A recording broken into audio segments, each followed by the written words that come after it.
Hello student, ये है आपकी बायो क्लास। तो यहाँ मैं पढ़ाऊँगी आपको एनसीईआरटी। आज हम स्टार्ट करने वाले हैं क्लास 9th का फर्स्ट चैप्टर, जो कि आपकी बुक में है तो 5th चैप्टर, बट है इसमें फर्स्ट चैप्टर बायो का। तो बायो का जो फर्स्ट चैप्टर है उसका नाम है the fundamental unit of life. ठीक है, तो the fundamental unit of life को हम लोग समझते हैं कि फंडामेंटल का मीनिंग क्या होता है, यूनिट का मीनिंग क्या होता है और लाइफ का मीनिंग क्या होता है। ठीक है, तो ये बेसिकली जो फंडामेंटल है इसको मैं एक एग्जांपल देके समझाती हूँ। जैसे आपने कभी बर्गर खाया होगा या पिज़्ज़ा खाया होगा, तो जो उसके ऊपर टॉपिंग डाली जाती है, बर्गर पिज़्ज़ा का जो बेस होता है नीचे ब्रेड का, जो उसके ऊपर टॉपिंग डाली जाती है, चीज़ डाला जाता है, अगर वो आपके पास ब्रेड का पीस ही नहीं होगा तो आप टॉपिंग कैसे करेंगे। तो बेसिकली हम ये समझते हैं कि जो हमारा फंडामेंटल है वो हमारी ब्रेड की स्लाइस है, बाकी वरना तो पिज़्ज़ा बन ही नहीं पाएगा ना। तो सेम मीनिंग है कि जो फंडामेंटल होता है, जो जहाँ से हमारी शुरुआत होती है, जिससे हम किसी चीज़ को शुरू कर सकते हैं, तो वही होता है हमारा फंडामेंटल। ठीक है, अब आके समझते हैं यूनिट। यूनिट का मतलब होता है हिंदी में इकाई। ठीक है, इकाई का मतलब है, जैसे आपने कभी देखा हो हम लोग पर्ल की जो माला पहनते हैं उसमें एक एक जो मोती होती है वो मिल के आपको पूरा एक माला बनाती है। ठीक है, लेकिन अगर एक मोती को अलग कर दिया जाए तो वो क्या है, पूरे माला की इकाई है, यानी यूनिट है। तो इससे आपको समझ में आ गया कि यूनिट क्या होती है। देन आता है लाइफ। लाइफ तो बेसिकली सब जानते ही हैं कि जो हमारा जीवन होता है, जो हम लोग डेली अपना लाइफ रूटीन होता है, जीवन जी रहे हैं। ठीक है, तो हम लोगों को क्या समझ में आया, the fundamental unit of life, मतलब हमारे जीवन, जो जीवन जीने की यूनिट है वो क्या है। ठीक है, तो फर्स्ट टॉपिक आता है सेल। सेल सेल ही हमारी जीवन की इकाई, meaning fundamental unit of life है। ठीक है, अगर आपसे कोई क्वेश्चन करता है कि जो ह्यूमंस होते हैं, लिविंग ऑर्गेनिज्म होते हैं, तो उनकी जो फंडामेंटल यूनिट होती है वो क्या होती है, तो वो होती है सेल। ओके, तो इस चैप्टर में हमें क्या क्या पढ़ना है ये हम लोग आज डिस्कस करेंगे।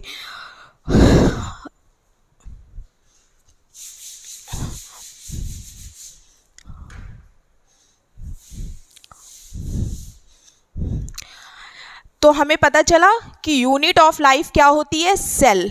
ठीक है, अगर सेल है तो हमारी लाइफ है, मतलब हमारे ऑल ओवर वर्ल्ड में जितने भी लिविंग ऑर्गेनिज्म होते हैं वो सारी चीज़ें सेल की बनी होती हैं। अगर सेल है तो हम हैं, नहीं है तो कुछ भी नहीं है।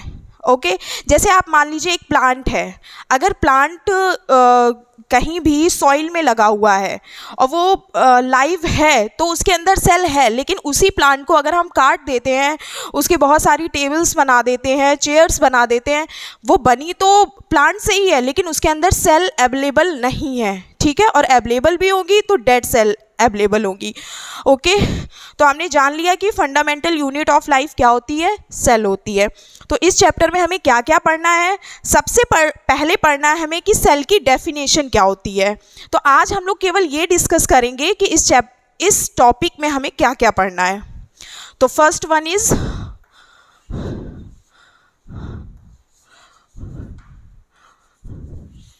डेफिनेशन। ओके, मतलब सेल की डेफिनेशन क्या क्या होती है, फर्स्ट टॉपिक ये है। And second is discovery of cell, मतलब सेल की डिस्कवरी किसने की, कौन से ऐसे साइंटिस्ट आए जिन्होंने सेल को खोजा।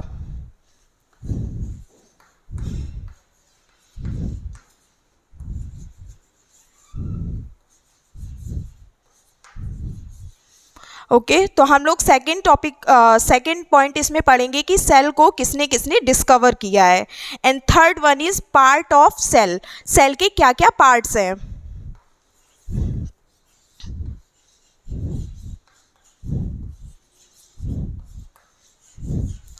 ठीक है, तो first topic is definition, second topic is discovery of cell and third topic is part of cell. अब ये देखते हैं कि पार्ट ऑफ सेल में भी हमें क्या क्या पढ़ना है।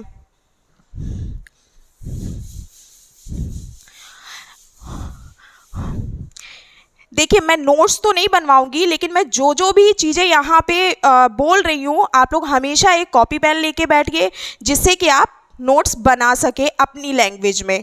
ठीक है, तो हमें पार्ट्स ऑफ सेल में क्या पढ़ना है? सबसे पहले पढ़ना है हम लोगों को सेल वॉल।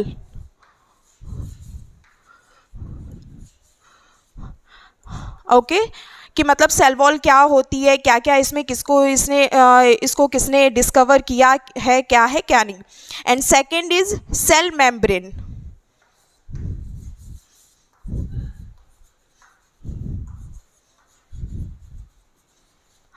इसका जो सेल मेम्ब्रेन को हम दूसरे नाम से भी बुलाते हैं, जिसको हम बोलते हैं प्लाज्मा मेम्ब्रेन। ये हम जब डिस्कस करेंगे तब हम बताएंगे कि सेल मेम्ब्रेन किसे कहते हैं और प्लाज्मा मेम्ब्रेन किसे कहते हैं। Okay, third is cytoplasm. ये सारे नाम आपने कहीं ना कहीं सुने ही होंगे, लेकिन अब इसको हम लोग डिटेल में पढ़ेंगे। And fourth is nucleus.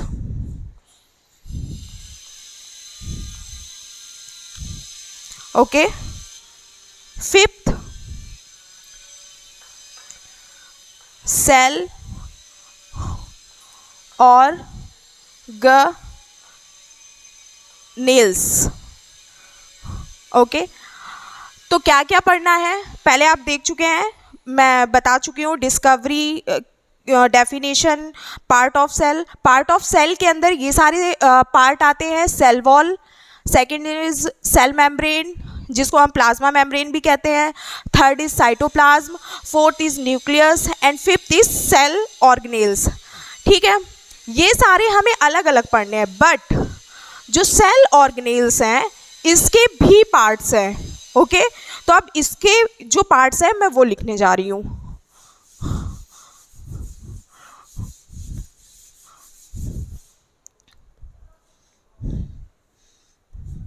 इसका फर्स्ट पार्ट है ER।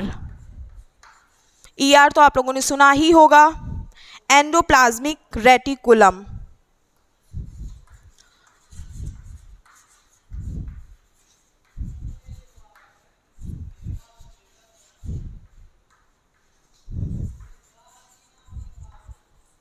ओके, ये जो पार्ट्स हैं वो सारे सेल ऑर्गेनेल्स के पार्ट हैं। ये मत भूल जाइएगा कि ये सारे पार्ट्स ऑफ सेल हैं सेल के ही पार्ट, लेकिन ये सेल ऑर्गेनेल्स के अंदर आते हैं। Okay, second is Golgi body. इसे हम गोल्जी एपरेटस भी कहते हैं या गोल्जी बॉडी भी कहते हैं। Third is mitochondria.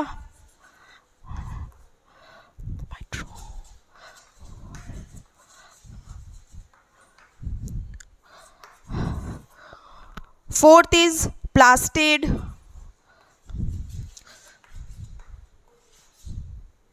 Fifth vacuoles and six one lysosome.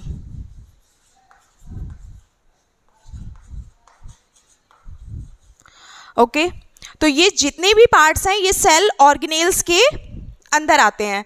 ठीक है, first one ER, endoplasmic reticulum. Second is Golgi body, इसे गोल्जी एपरेटस भी बोलते हैं। थर्ड वन माइटोकॉन्ड्रिया, फोर्थ है प्लास्टिड, फिफ्थ है vacuoles and six is lysosomes. Okay, next हमें cell में क्या पढ़ना है वो डिस्कस कर लेते हैं।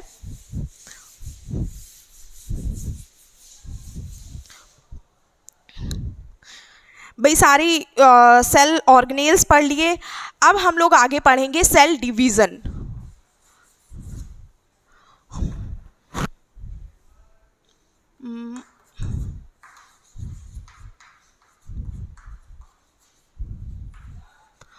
ओके, ये हमारा सेल में लास्ट टॉपिक होगा जो है सेल डिवीज़न। अब सेल डिवीज़न मतलब कोई भी चीज़ है, जैसे डिवीज़न होता है, मान लीजिए आपने कोई चॉकलेट ली, चॉकलेट को आप 20 से तोड़ देंगे तो उसका डिवीज़न होगा, 2 पार्ट्स हो जाएंगे। उन 2 पार्ट्स को आप फिर एक बार 20 से तोड़ दीजिए, फिर से वो 2-2 पार्ट्स में बट जाएंगी। इसी तरह से, इसी टाइप से सेल का डिवीज़न होता है, ठीक है। तो ये डिवीज़न कितने टाइप्स का होता है वो मैं बताती हूँ। Number 1 mitosis and number 2 meiosis. Okay, तो हमें सेल डिवीज़न के अंदर क्या पढ़ना है, माइटोसिस एंड मियोसिस। ओके, तो आज हमने क्या डिस्कस किया कि जो हमारी लाइफ की यूनिट मतलब फंडामेंटल यूनिट जो होती है वो क्या होती है, सेल होती है। ओके, ये हमारा फर्स्ट चैप्टर है 9th में। उसके बाद हमने पढ़ा कि जो यूनिट होती है सेल होती है। उसके बाद हमें उसके बारे में पढ़ना है डेफिनेशन, फिर हमें पढ़ना है डिस्कवरी, थर्ड कि उसके क्या क्या पार्ट्स होते हैं, उस पार्ट्स के अंदर सेल ऑर्गेनेल्स भी होता है, उसके भी बहुत सारे पार्ट्स होते हैं, एंड लास्ट में हमें पढ़ना है सेल डिवीज़न। सेल डिवीज़न के अंदर आता है एक mitosis and meiosis. Okay class, तो आज हमने डिस्कस किया है कि सेल में हमें क्या क्या पढ़ना है, एंड ये जो भी चीज़ें हैं वो अब नेक्स्ट क्लास में पढ़ेंगे। Okay class, have a good day.